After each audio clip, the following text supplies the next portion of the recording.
बंदो गुरुपदकंज कृपा सिंधु नररूप हरि महामोहतम कुंज जासुख चन रवि करनी करा। धन्य धन्य सतगुरु सुखदा महिमा कही न जाए।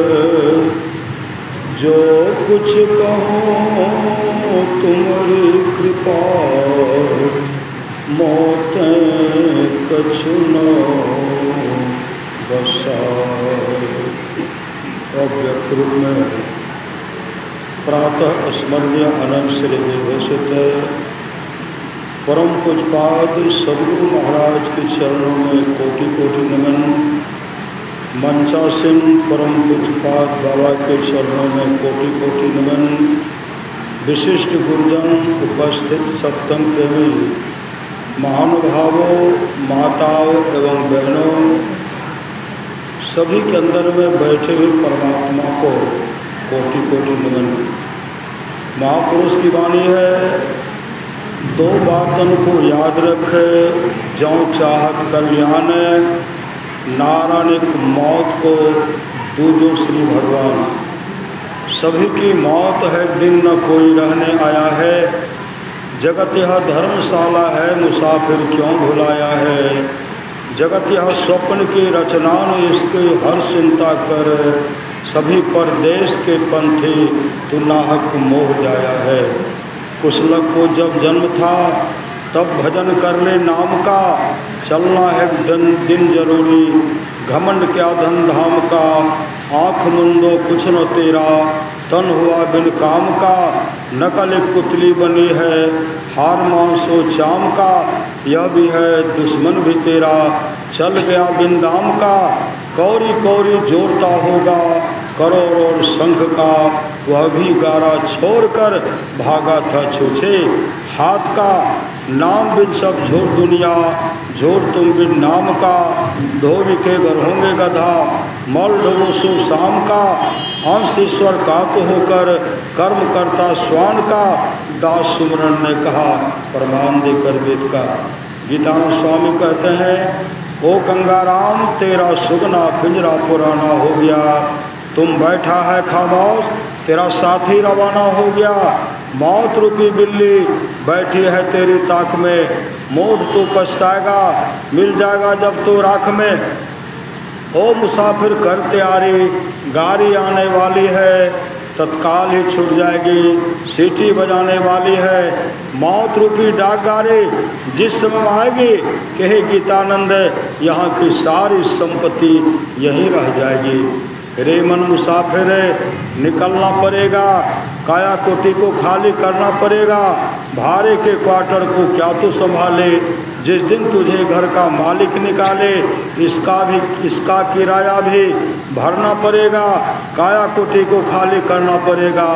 आएगी नोटिस जमानत न होगी, पल्ले गढ़ कुछ अमानत न होगी। हो करके कैद तुमको चलना पड़ेगा, काया कोटि को खाली करना पड़ेगा।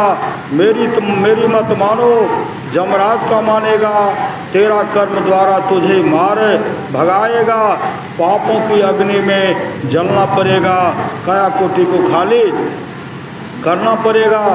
जमराज के जब तुम अदालत चढ़ोगे, पूछेगा मालिक तो क्या तुम कहोगे। घोर नरक में दुख है सहना पड़ेगा, काया कोटि को खाली करना पड़ेगा। कहे गीतानंद फिरेगा तो रोता, 184 विचय खाएगा गोता। फिर जन्म और मरना पड़ेगा, काया कोटि को खाली करना पड़ेगा। अभी हम लोग सुन रहे थे भगवान श्री राम का उपदेश। बड़े भाग मानुष तन पावा, सुर दुर्लभ सब ग्रंथ गावा। साधन धाम मोक्ष कर द्वारा, पाइन जहे परलोक समारा। यह शरीर साधनों का धाम है और मोक्ष का द्वार इसी शरीर के अंदर में है। बड़े भाग मानुष तन पावा, मनुष्य का शरीर मिला है।